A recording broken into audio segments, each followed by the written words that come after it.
جی السلام علیکم، مختار شیخ عرض کر رہا ہوں۔ میرے ایک پیارے عزیز نے مجھ سے ایک سوال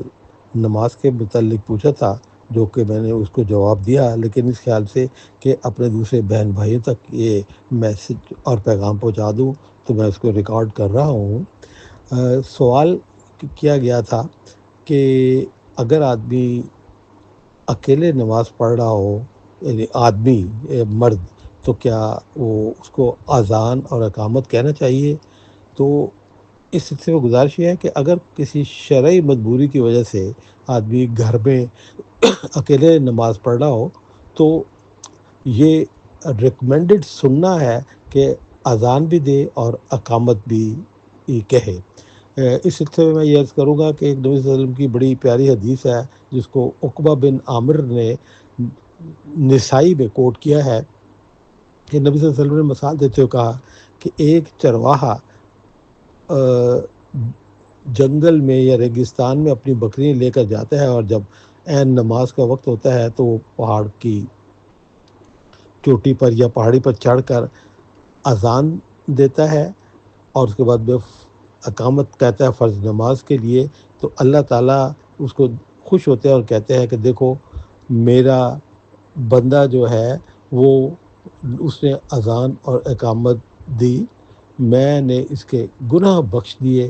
اور اس کو جنت میں داخل کروں گا۔ یہ نسائی کی حدیث ہے۔ اور اسی طرح دوسری حدیث جو کہ ابو سعید اس کے راوی ہے، نبی صلی اللہ علیہ وسلم کا فرمان ہے اور جو کہ بخاری میں ہے، اس میں یہ ہے کہ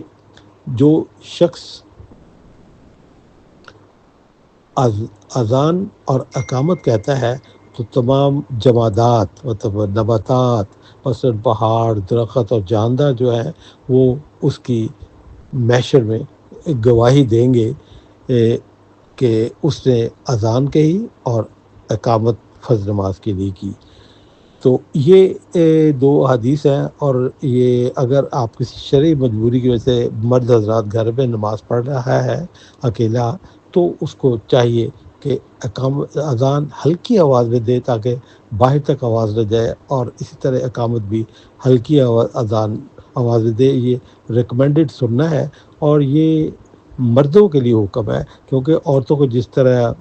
اذان دینے کا حکم نہیں اور اقامت کہنے کا حکم نہیں ہے، اس طرح ان کو اکیلے میں بھی اقامت اور اذان کہنے کا حکم نہیں ہے۔ میں یہ آپ سب کی انفارمیشن کے لیے فارورڈ کر رہا ہوں۔